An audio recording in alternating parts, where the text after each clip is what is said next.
how Diesel had to stop, but he couldn't. The flatbeds were pulling him to the edge of the cliff. Diesel wasn't smiling now.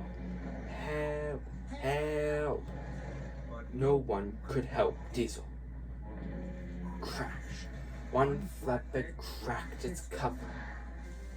Strawberry wood tumbled and rumbled into the sea below. Oh me, oh my, oh help! Flatbed of jogging logs crashed and smashed into. Hello everyone. I am so sorry I did not notice you there. How long have you been waiting there for me to notice?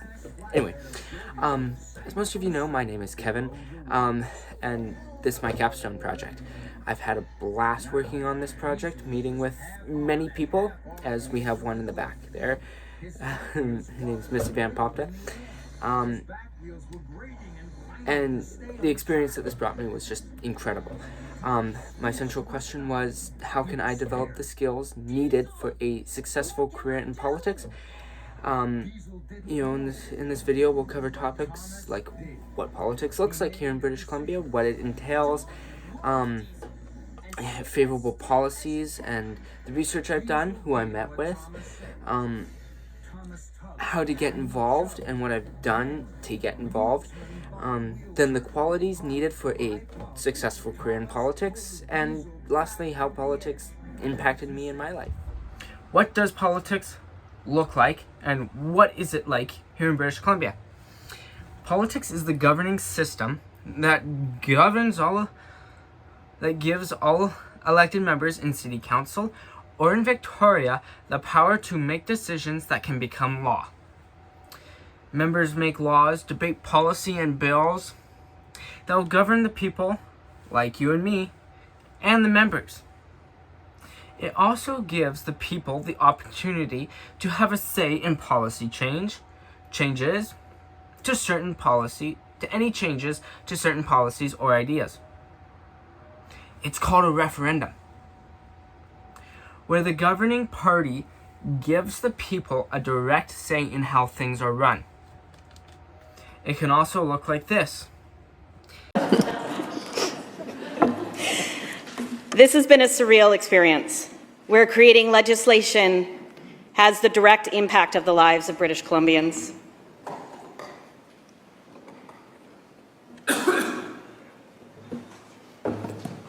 With this bill passing, may we be able to prevent the early deaths of firefighters, while being an example to the rest of Canada, leading the charge on caring for those who take care of us. This bill is the first of its kind in all of Canada. Well done to all of us. A healthcare plan for firefighters, long overdue. Let's change that today and support this bill.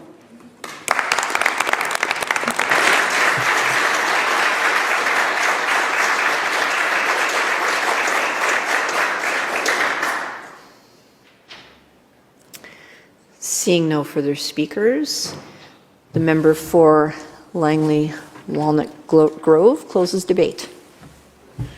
I close debate. All right, there we go. Members, the question is third reading of the bill. Those in favor say aye. Aye. Those opposed say nay. Motion is carried. 2025, a bill was presented that would give firefighters access to early cancer screenings, mental health screenings, etc. It is our members in the House in Victoria that would lead the charge in making that bill a law. Another example is that they would vote on the very thing that will lay out the government spending for the year, which is the most funnest time for MLAs. It's the opening of Parliament. It's the budget day. The budget is read to the House by the Minister of Finance. They have a fancier way of saying it. And then the speech of the throne is read out.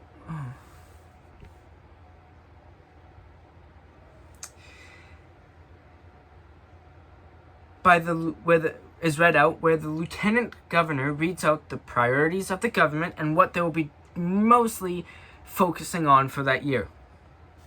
If you are in the sitting government party and you're besties with the premier, like me, he might just pick you, he or she might just pick you for his or her cabinet. A cabinet is where the top dogs go. When they are in government, they meet with each other to talk about policy, spending, and major projects in the area of their field. A major project that Minister of Health and Infrastructure kind of canceled was the Phase 2 development of the Burnaby Hospital.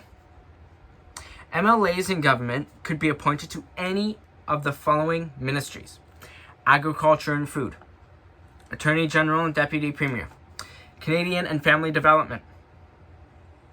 It says Children and Family Development, Citizen Services, Education and Child Care, Emergency Management and Climate Readiness, Energy and Climate Solutions, Environment and Parks, Finance, Forest, Health, Housing and Municipal Affairs, Indigenous Relations and Reconciliation, Infrastructure, Jobs and Economic Growth, Labor, Mining and Critical Minerals, Post-Secondary Education and Future Skills, Public Safety and Solicitor General, Social Development and Poverty Reduction, Tourism, Arts, Culture and Sports, Transportation and Transit, Water, Land and Resource Stewardship. Now let's move on to part 2. What politics kind of entails and what we expect to see. So, who do MLAs represent? MLAs represent a riding. So for an example, let's take the riding of Langley-Walnut Grove. That riding is in the area of Walnut Grove, Willoughby, Fort Langley, so the north part of Langley, it's up there. But that riding also represents a seat in the legislature. So, we'll break it down here. So, you vote to be represented by a party, or independent, which we'll get into later. So, you vote for a person who's affiliated with the Conservatives, NDP, BC Greens, or recently new party, 1BC, to represent you in the Parliament buildings in Victoria for British Columbia. You'll also never vote directly for the party leader unless they choose to run in your riding. So, I live in the riding of Surrey-Cloverdale. I would never vote for the leader of the BC Conservatives because they most likely would not run in Surrey-Cloverdale. If they do, be interesting. I would also never vote for the leader of the NDP because his riding is Vancouver Point Grey. He represents the residents of Vancouver Point Grey. BC Greens leader, House leader represents the Saanich Islands. I have like 2 House leaders. They represent the Saanich Islands and the community of Squamish and Vancouver Sea to Sky.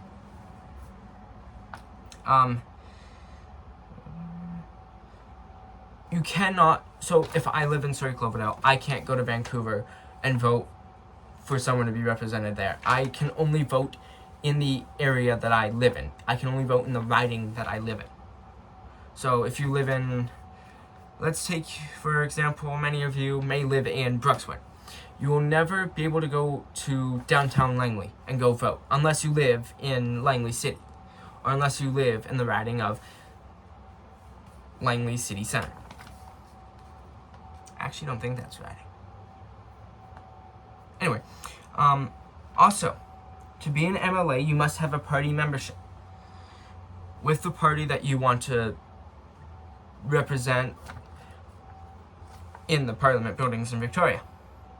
And hey, it's as easy as 1, 2, 3, boom, $5 off to the party headquarters. Now you have a membership. Hint, hint, one has just recently ended.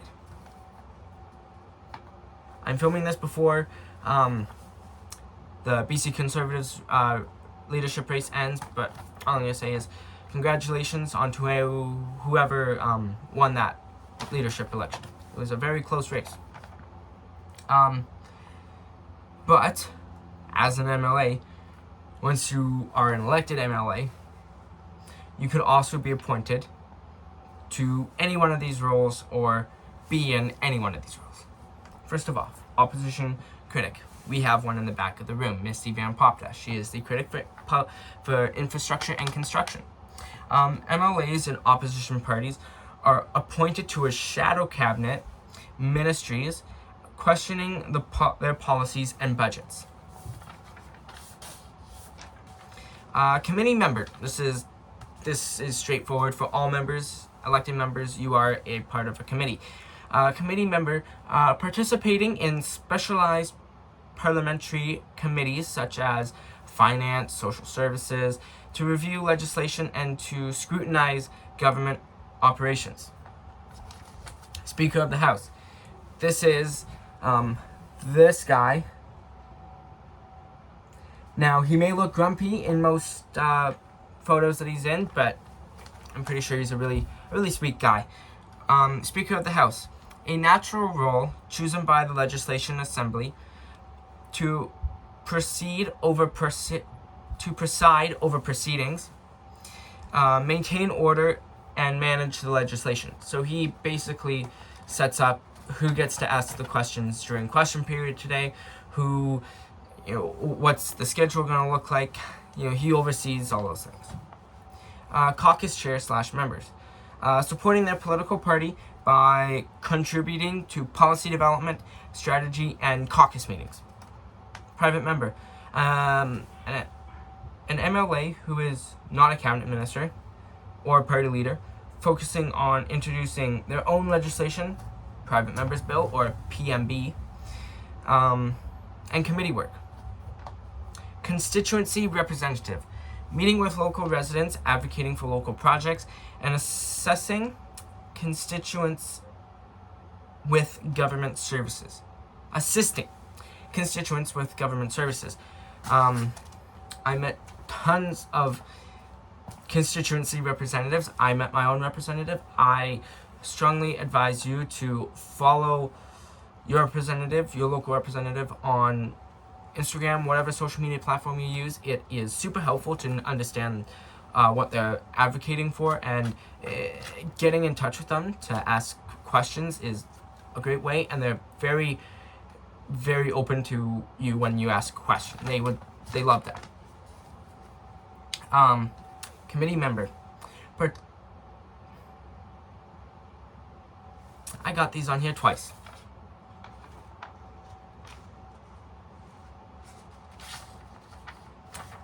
Well,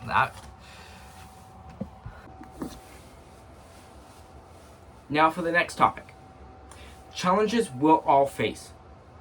Housing affordability and homelessness is a big issue that is arising in British Columbia.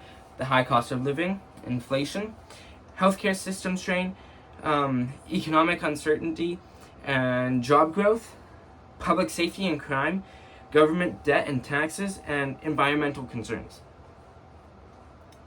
First of all, this is a bill that was introduced back in 2019, I believe, and when the BC floods were happening back in 2021, was rammed through by then Attorney General and Deputy Premier, maybe wrong with the Deputy Premier part, our now Premier, Deputy David Eby, was the Interpretation Act. Where all new bills in the Legislation Assembly must go through this Interpretation Act, where it can be applied to DRIPA. Probably what's DRIPA? Well, DRIPA is the Declaration on the Rights of Indigenous Peoples. may also hear UNDRIP. This is the United Nations Declaration on Indigenous Rights, on the rights of Indigenous peoples. Basically, it's a declaration that explains rights for the Indigenous people. This DRIPA directly affects private property rights. When a land claim is thrown at the government, for those of you who think, I know this is a big one, for those of you who think inflation is just government spending too much, you're not wrong. You're not wrong. But there's more to inflation. Inflation is measured in percentage of how goods and services, on how much goods and services general price rises each year. So where's, there it is. So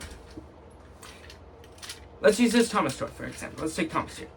So this Thomas toy cost me $5 last year to say.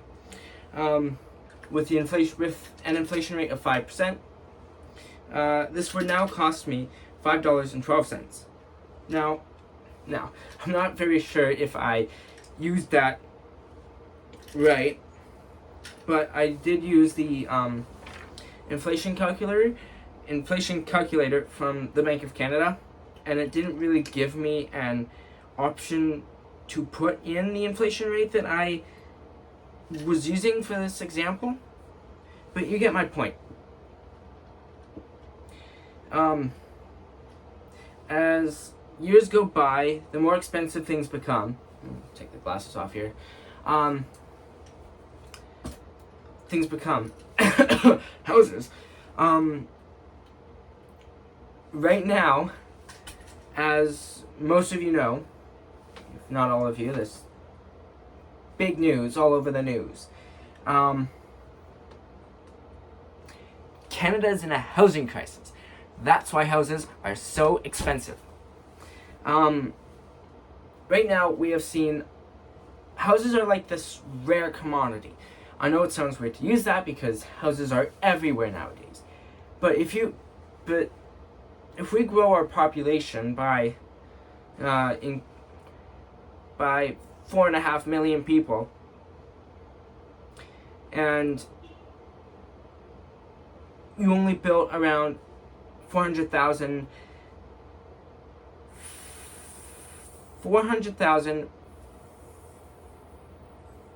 Jesus, I cannot pronounce big numbers. 4,500,000 housing units. I'll just put the homes are built right on the screen somewhere. Homes built, but our population grew by 1,200,000. Again, I'll just put the number on the screen somewhere. That's a big difference, ain't it? That's a really big difference. We don't have enough homes to house the amount of population we have. So, roughly, if we want housing affordability, we'd have to make, again, I'll put the number on the screen because it's a really big number. New homes built. But on top of that, we're going to need to build more homes because we're letting in more immigrants. Now, I'm not saying that this,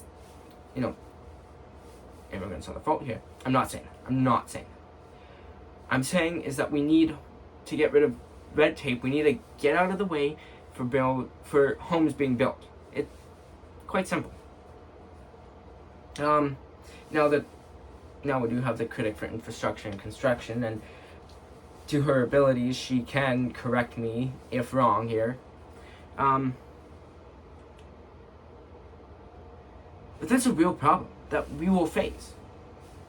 And I know most of us one day in this room would like to buy a home, but we don't have that air abilities because housing costs have gone up. It's ballooned. That's why you see so many young British Columbians moving from British Columbia to Alberta, Saskatchewan, Manitoba, places in Canada, moving to places in Canada where housing is cheaper.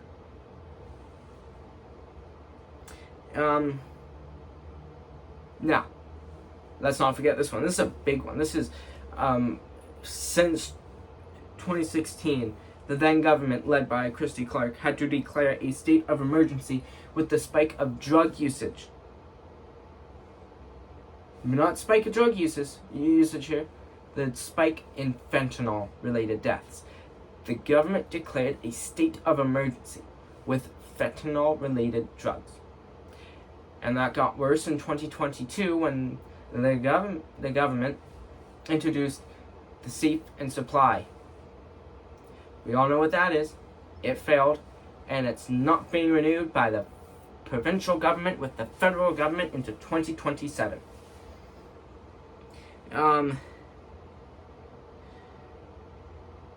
It was a failed pilot program to decriminalize possession of small amounts of drugs.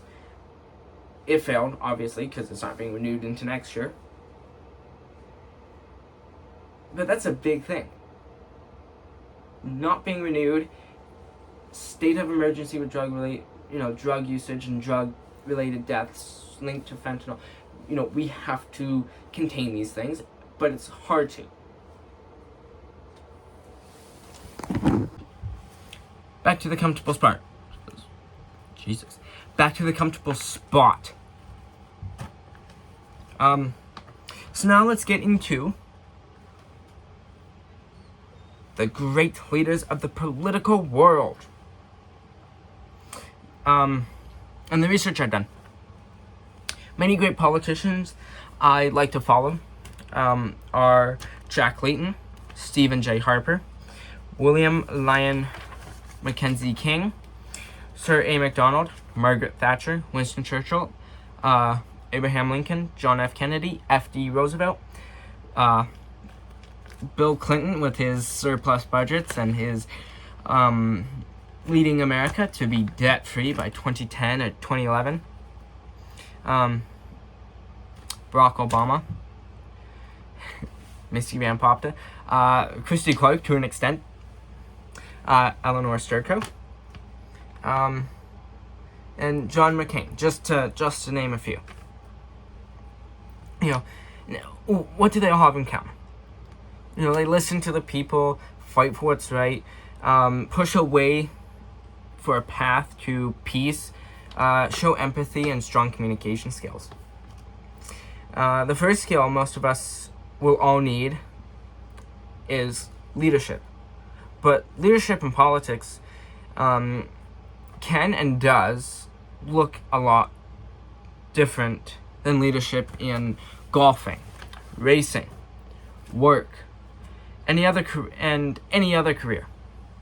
Leadership in politics looks like showing empathy and giving help to those who need it most, or showing to the person talking to you that they have your full attention and that you are engaged in the conversation. The second valuable skill is communication. And it looks like this in question period. Talking to your constituents in caucus meetings.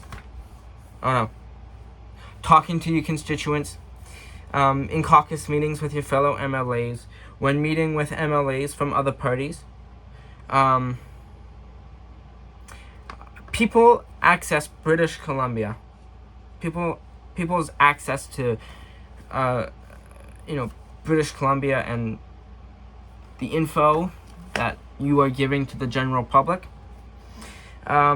It's meeting and talking with the Prime Minister to get a better deal. If you don't really have good communication skills, you most likely not have a good career in politics, as you have hoped. Now, the third skill is taking the big step of initiative on projects that you have as a government member. It's showing the public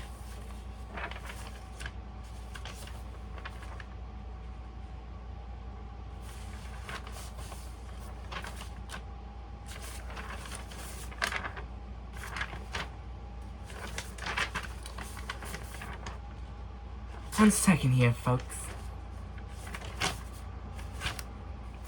Found it. That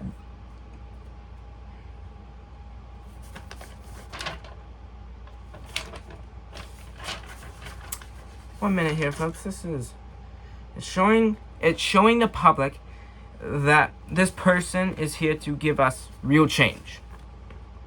It's showing the public and other parties that the end goal for your government is to have a stable British Columbia.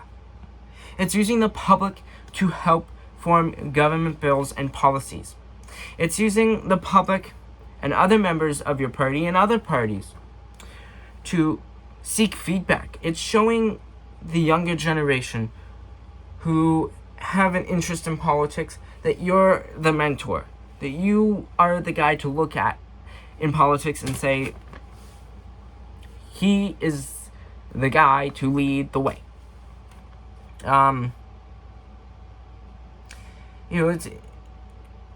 It's being the person during question period when asked a question. You stand up and you give a goddamn good answer. And you leave all the other parties in shock. Like, holy shit. Did he just do that? That's a good answer. It's showing that you have it's showing that you as the leader it's showing that you as the leader governing party, I think that terrible at spelling. It's showing that you're the leader of the governing party, and everyone in the House, that you have confidence, that your party has confidence in you, because you have good leadership qualities, good communication skills, good empathy, and other things. Now, let's take Winston Churchill's "We Shall Never Surrender," or Margaret Thatcher. There are those who would say, hold back. There are those who would make us retreat. But we shall never give in to them. We shall never waver, not for a second, in our determination to see this country prosper once again. What do those have in common? It's never giving in to those who oppose you. Winston Churchill famously had Viscount Halifax try to broker a peace deal with the Germans during World War II. Winston Churchill didn't want that. He wanted to fight it out to the end. And he did. And he won. When there's people freaking out about a recession, it's you're the man. You make the call. So, I don't endorse these, but if you have to cut, if you are the person in charge and there's no other way out of this recession that you are facing but to cut social services, then cut them.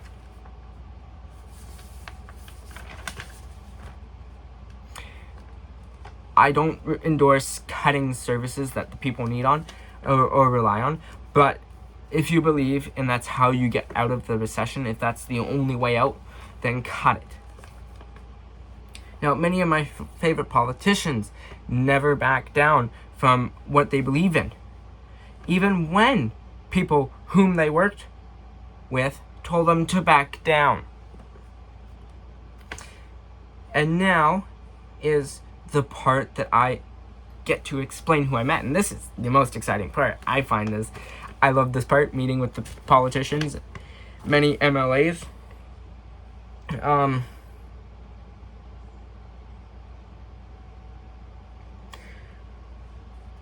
First, I'm going to show a slide of pictures of all the MLAs that I've met, and then I'll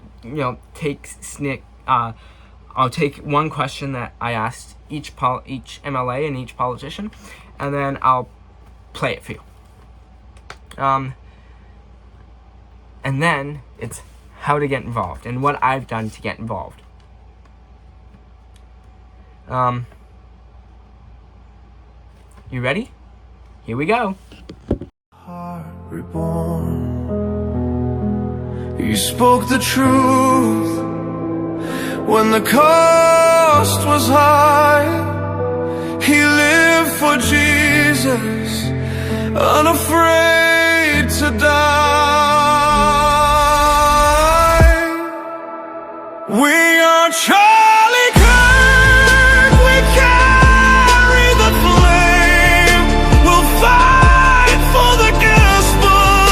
We'll honor his name. We are Charlie Kirk. His courage our own. Move that out of the way for you guys. On September 4th, I met with the 6-7 Premier David Eby. I asked, how does the government plan to build homes, schools, and business on available land? And he said, jobs since we're in a housing crisis. Yeah, great question. So you're in Langley, and one of the big challenge areas that we have in the province is the Lower Mainland, because if you look out window, you see the mountains and the ocean, and then we have the agricultural land reserve, where we've made the decision to preserve land for farming, for food security, to make sure we have enough food to eat. And so between those various restrictions, there's huge demand for land, for jobs for industrial land, for land for housing, and parks and other kinds of amenities that people really like. And so the division of that land is a huge issue and a provincial issue, when normally it would only be a municipal issue. And so for housing, for example, we're trying to encourage municipalities to use the land that we have more efficiently, to make it easier for people to build a duplex or a townhouse, to have more homes on a single family lot without having to go through a full rezoning, which can take a really long time and drive up the cost. And so we passed some laws about that to make that easier. And on industrial land, we have a bunch of sites that used to be used for industrial land, but now they're polluted or they're otherwise unusable. So how do we bring that land back and use those brownfield sites for industrial land? And on the agricultural land reserve, we're working with farmers and others to allow more food processing to take place on agricultural land, which will take some pressure off industrial land, because the food processing, whether it's making a salad or yogurt or jams or whatever out of BC products, can actually happen within the ALR, and the farmers can have some control over that and create more jobs out of our agricultural sector. So it's complicated, but it's a really important question. So we have a role in the province, and so do the cities. Interesting question. Good start.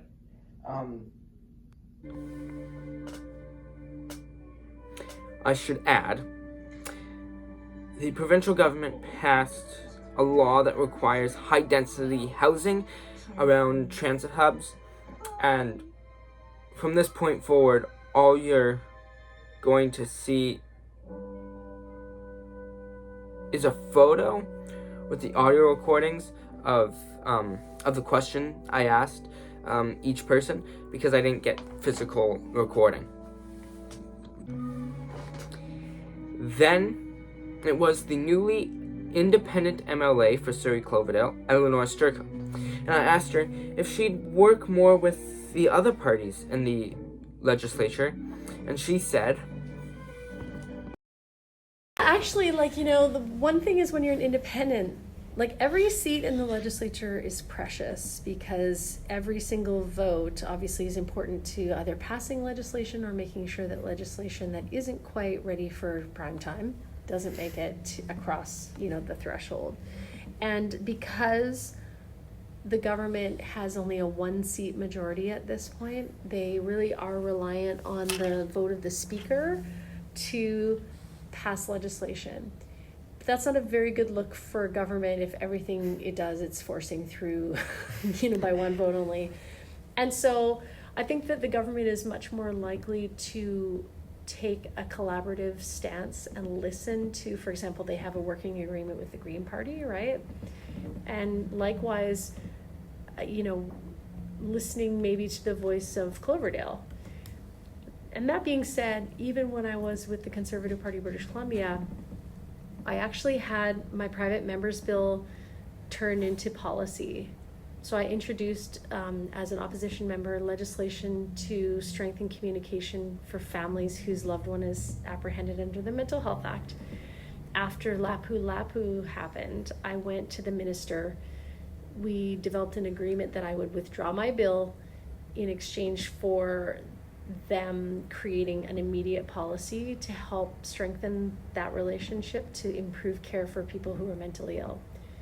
So even in the official opposition party, I still was very collaborative if I could be, and my intention is to stay that way. If there's something that I think could help people in the near term, like as soon as possible, make a change to help people in Cloverdale and in all of Surrey and BC, then I would not wait for some election to come to try to change the whole government, but maybe I can help this government to make a change that benefits the community, and that's what I'll do.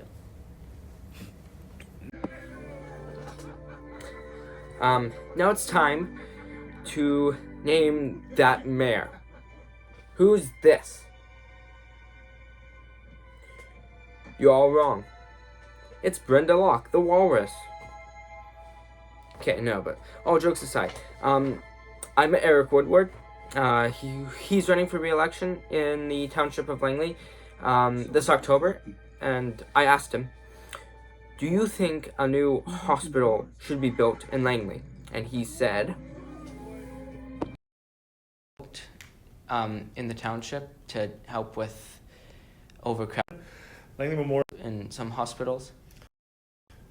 It depends. I think the province needs to decide if it's going to invest in Langley Memorial or build a new hospital. It can't be this never-ending idea of what's not going to happen. Langley Memorial may be in the wrong spot when we have all of the population sort of in the western part of the township. But they either have to invest in Langley Memorial or build a new hospital. We're constantly waiting, and constantly every election, provincial government promises more investment into Langley Memorial, and it never really seems to happen. And, residential care is an issue. The capacity for the OR is an issue. Cancer treatment doesn't exist there at the moment to any great capacity. You have to go to Abbotsford for that, or Surrey, other communities. So we have to see more investment in hospitals in Langley than we have, and we continually ask again and again and again, and don't really get any answer at all. It's not good enough. The province is definitely not responding effectively to the healthcare demand in Langley. There's no doubt. The next MLA I met was Corgi Neufeld. Not related to the guy who was sued for saying there's only two genders. I asked Corgi, should government bring in and provide more social services for people? Sorry, the audio was a little funky. My headphones were still connected and I didn't realize. Still good? Okay. Saying that the most important thing is a healthy economy. If we don't have good forestry, if we don't have good mining, we don't have good LNG and all those kinds of projects, we have no money coming in, and taxes can only pay for so much. So in order for us to afford all these social services, we've got to make sure we have a strong economy. And for the last probably 9 years, the economy has been going downhill rapidly, but social services and costs for public sector jobs is going up, and you can't sustain that over long term because you can't tax people enough to be able to support all the social service. You need a strong economy, you need a healthy economy, and that's what funds post-secondary, that's what funds public education, healthcare system, social services. So I would love to see more of that, but only if our economy is strong and we can afford it. Otherwise, like now what's gonna happen, there's gonna be a lot of cuts because we're racking up your debt, which you will have to pay for probably for your whole lifetime if we're not careful. So yeah, a healthy economy, and absolutely put in the services that are needed by the community. But what we're finding now with immigration, I think they've brought in too many people too fast. We don't have room in our schools. We don't have room in our hospitals. We don't have housing. And so that's what's caused the problem. And I think I would like to see British Columbia take control of immigration so we can vet people who can contribute to society, not just, there's obviously some that you want to bring over, but most of the time you want people that can add to the economy, not take from the services. That'd be my take on that. And now, let's get into the best MLAs I've met. The first MLA I'd say probably was really excited for it, except for Eleanor Sturko and David Eby. Those, got excited for them. Was the MLA for Langley Walnut Grove, Misty Van Popta. She's the critic for infrastructure and construction, where I asked her how she would get major projects done and on time and on budget. Good question. That is something that I am spending the last year doing, and I'll still continue doing, is learning from the industry what is not working. It's hard for me to know why, from a bureaucratic level, things are not working very well on project delivery. I know from personal experience, coming from the construction background, what I would do, but it's hard to know what policies are in place. Everything from contract style that they're engaged with their contractors, everything from that to policy and regulations. A lot of bureaucracy is what delays projects, and so I'm getting into the crux of what particular things are causing delays. If it's decision making, if it's too many hands in the arena, if it's permitting. There's a lot of permitting problems. But again, we can talk about permitting, but it's not just building type permits. When I was sitting with a minister in committee debate on Bill 15 in the spring, I learned that, quite often construction projects, they have to get a permit on environmental concerns or environmental issues, saving a particular frog in an area, and so there has to do assessments there. Is that sometimes projects are waiting for permits from non-construction related ministries.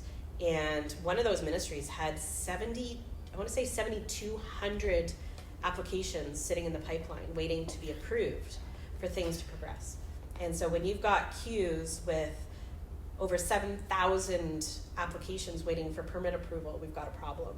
And so we have to start seeing where there's overlap in policy, overlap in government agencies. We talk about fast tracking projects, but what does that actually mean? Bill 15 was the infrastructure project bill that much of the spring session focused on last year, and I was heavily involved in as the critic of that portfolio. And so it was sold to the public that it's a bill to fast track projects, but all it was a bill that allowed the ministry, when a project hit a roadblock, to take that project, pluck it out, and move it to the front of the line or solve the problem. But it doesn't inherently get to the root of why that problem was there.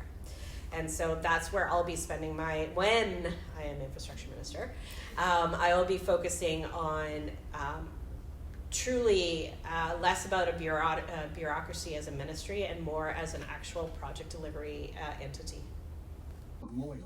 Now, the last MLA I met with was the MLA for Vancouver East Hastings, I believe it was.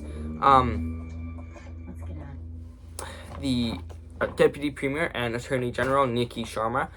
I asked her, what to the extent could you tell us what we could see in a DRIPA 2.0? You know what, I'm not really prejudging it right now. We're right in a process right now where a lot of people have presented their ideas, and we're listening to a lot of people to figure out how we solve what is a real problem, but also take all those ideas into a process that will land us somewhere. So I'm coming into it kind of with an open mind. So I think it'll be, first of all, it has to fix our challenge with the legal decision that came out, but also I think we need to really recommit to the work that we're doing and how it benefits people and have a chance to bring everybody along with it. Now, some honorable shout-outs here. I met with my political studies class back in, I believe it was October, September, something like that. I got to meet the MLA for Langley Abbotsford, Harman Bangu, former MP and an NDP MLA candidate, John Eldag, and MP Liberal candidate for the riding of Surrey-Cloverdale, Cloverdale-Langley City, Kyle Latchford. Now, let's get into what I've done to get involved in politics. First thing I did was I slid into the Instagram DMs of my MP, Tamara Jansen, and then I went door knocking for her campaign during the federal election. Then I slid into the DMs of another politician. This time it was the candidate to be an MP. He lost. His name was Kyle Latchford. And like for Tamara, I went door knocking for him too. I also went to a Mark Carney rally. That's me in the back there. And he also shook, which one's the right hand? He also shook this hand. This hand right here he shook, which was pretty cool.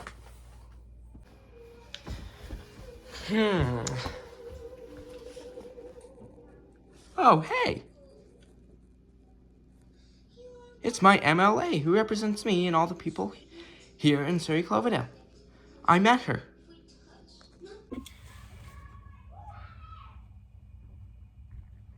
I've also met with other MLAs, but I already told you who, with that beautiful song, We Are Charlie Kirk.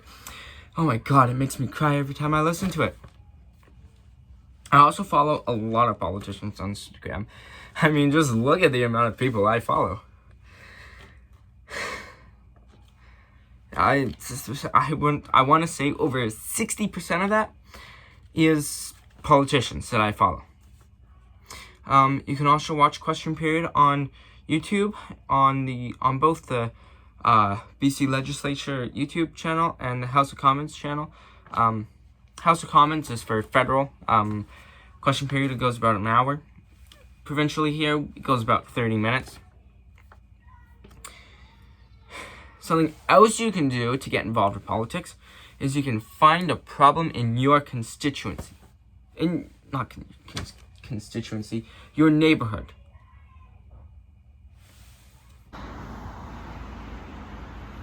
So, here's how to get involved more.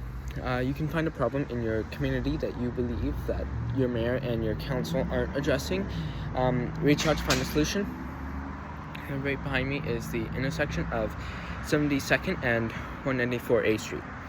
Now, they were widening it, or I presume they were widening it, so if they are widening it to 4 lanes on each side, 2 lanes to each side, so make it a 4-lane road, the problem is you got people, mainly our generation, being distracted by these things, the cell phones. Yes, that's a very old cell phone. So with people being easily distracted by their cell phones and increased in car usage south of the Fraser here is gonna jump up to like 60%, 100 something percent I last checked, in like the next 5 years. And so with that in mind, people speed, easily get distracted, and just down the road is an elementary school. So I reached out to the mayor and council of Surrey. Now I get that this is most likely an SD35 problem, but I responded anyway, in hopes that one person would respond. I got 0 responses. No one responded to my email. So that was quite interesting. So I don't really have a solution to this problem, but the effort counts. Oh, and one other thing before we move on here. I did reach out to Pierre Polyev in hopes I would get a one-on-one meeting with him, but he was too busy. I respect that. He is an MP and the leader of the official opposition, but he did give me an email in response. He just advised me to have like a strong background in economics. That's how he got that according to him, that's how he got elected. I just believe that, it's good to have a strong background in economics. I mean, you are in a spot where you are running economies and economics, but a good background in that, yes, solid one, yes, but I don't think that's the real reason why people get elected. In different situations, you could, like our last federal election, Mark Carney was elected in hopes he'd get a trade deal with the U.S. That's part of economics. So there are times when having, background in economics is good. Other times it could really hinder your campaign. Now, it's time for the big tie-in. What skills do I need to have a successful career in politics? Now, we already kind of went over it, but this is where I have done the most digging to find the answer, and it's a lot. Here are what many sources I used. Meeting with politicians, used bibliographies, I believe, bibliographies on Winston Churchill, Margaret Thatcher, many of those, Jack Layton, videos on YouTube.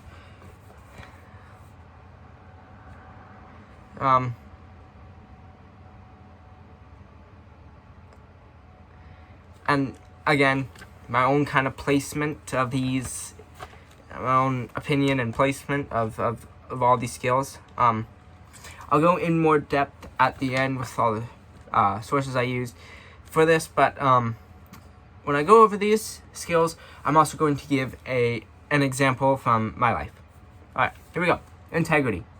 I'm honest to my teachers and family. I built trust between all my teachers and family members and have a strong moral outlook, as you'll never really see me do something that that K-Dog wouldn't do. Empathy and compassion. I've lost a lot of people in my life, as we all do, in a matter of a year.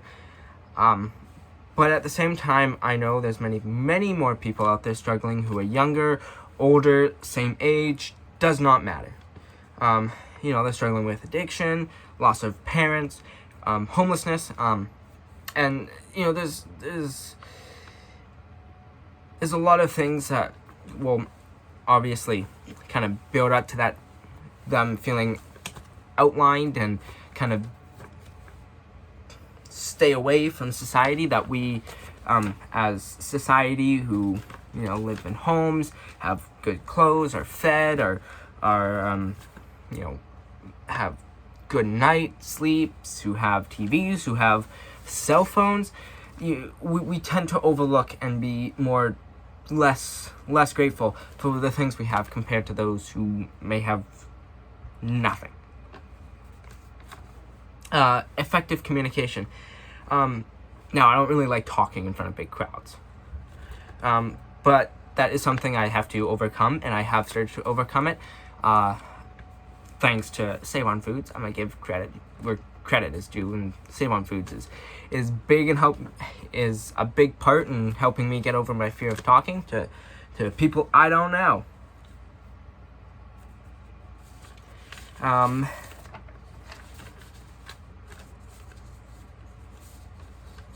Next point, number 4, decisiveness. This one is quite interesting. So, I was going to do a PowerPoint at the start. Then I moved one thing, and the whole thing was messed up. I moved one photo, and boxes were gone with writing I had done. You couldn't see writing that I put. Some writing had switched colors. It was a mess. So I'm like, you know what? Screw it. I'm just do a video. So I had a script started, forgot it. I'm like, you know what? I was kind of getting lost in that one. I'm going to start a new one. So I started a new one. I'm like, okay, this is feeling really, really dull. So I started to like fill in more information, blah, blah, blah, blah. And a couple minutes later, I'm like, I can't do this. I'm getting messed up. I'm getting confused in this. So then I had to restart. And so I did the script, fixed the script about 3 times. And the very script I'm reading off of this one was done on May 5th. Very close deadline. 30 days before Capstone for me was due. Vision. You know, if you know anyone who has a dream, you know, that dream is their vision. That dream is their goal. They want to achieve that dream. And as someone who has a few dreams of myself, I have a clear vision for all of them. Like my dream of hopefully becoming premier one day. I need a clear vision for my party, my MLAs, my party members, policy, spending, and our beautiful province, British Columbia. That is why, I'll show it at the end, but I have created a policy book that'll kind of outline, it kind of explains what I believe in. And for what many of you will find, this is very, very interesting. This will be a very interesting one. Humility. Now, I had a hard time finding something to write about this part, but I think I got it. Humility is knowing what your strengths are, right? I know what I can and can't do. When I recognize my strength, when I recognize the strength that I can do, you bet your own ass I'm going to work on making that strength even stronger. Because why focus on something you can't do? You know, you may eventually be able to do it, but are you going to be able to do it right now? No. You're probably not. You're probably not going to have enough resources, enough skills to do it. So, well, yes, I do believe that if you, try again on that one skill that you cannot do, you will eventually succeed in that skill. But if you find that you got like a 50% in communication and you got like a 10% in leadership, work on the communication. Why? Because if you get that communication level to 100%, that 10% at leadership will jump up significantly. Why? Because you have to have clear and strong communication to have good leadership. That's one of the key points to having good leadership. It's having a choice to put yourself before others.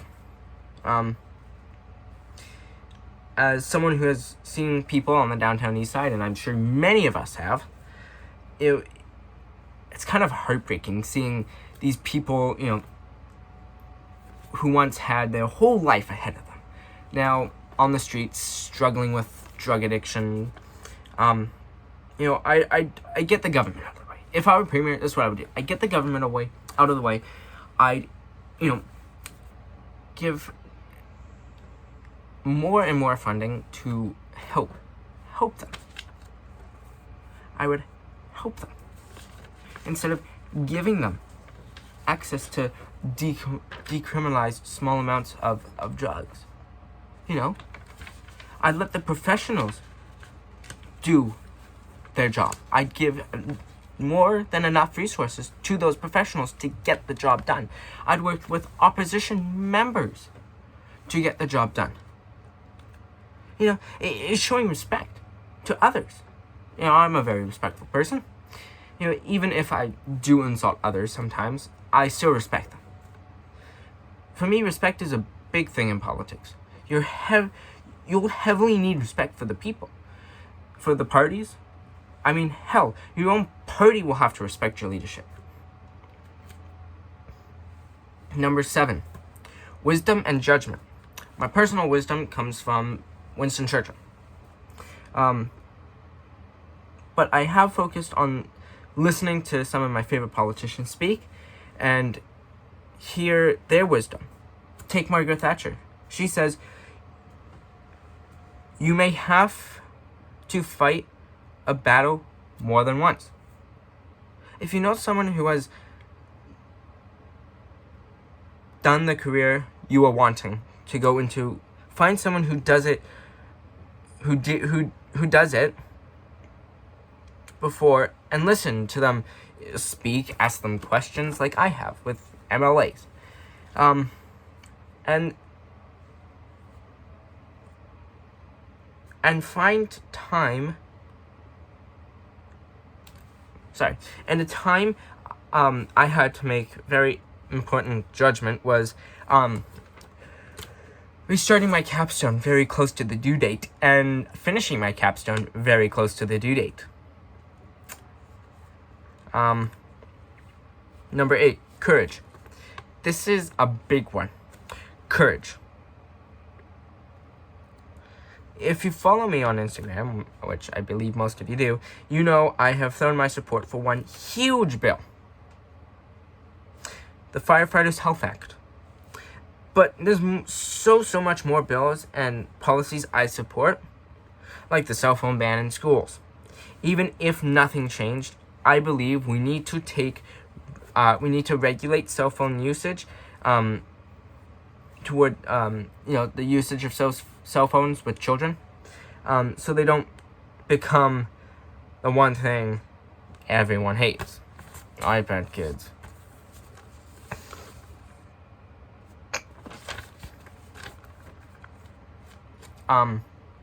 Accountability. When I have schoolwork to do, the first person I tell is my resource teacher, Miss Portillo. Why? Because it's not only me who will have to say, hey, you have to do work, but she'll also make me do the work. And if I don't, well, I'm not sure what Miss Portillo would do. Oh, sorry, here you go. I was told that she would hunt me down. She would hunt Kevin down. Anyway, on to the next skill. This is the last one too. Number 10, drive and commitment. When I show up for work, I have a commitment to work and the drive to do my very best. When I had all those meetings with the MLAs, I had drive. Why? Because I'm committed to politics. I'll explain more now. So now there's the ending part we're gonna get to. This is the part where I talk about how politics impacted me. So I got into history of both world wars during COVID. I was bored. It was around 2021, 2020. I was laying on the couch one day. In the playroom. I saw a video on a map of World War II. I'm like, that seems pretty interesting. I watched it. I'm like, oh, hey, history's pretty cool. So I watched more and more and more. And now I'm, a decent history buff. Not as I once was. But I think it was around 2021, I'd say, that I really started to lean towards politics. And the reason for politics has had a huge, impact on me. When you see old photos or videos of the province, you see life. You see children playing outside. You see, people enjoying. You see people walking down the street. You see good transit. It's right government policy to, it's if we have the right government policy, we can, get back to where you're not waiting 28 hours to get into the ER as a senior. Or you're not waiting to get, as a senior, you're not waiting 8 years to get, care. It's not waiting 28 hours to get into the ER. The last time I said this, I messed it up. I didn't see the comment. Where schools can be a place to learn and meet new people. Where you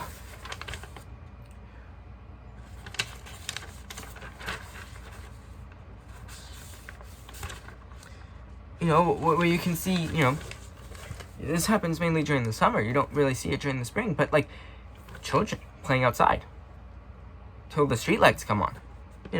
Where crime is lower, where affordability, where British Columbia is the best in affordability in Canada.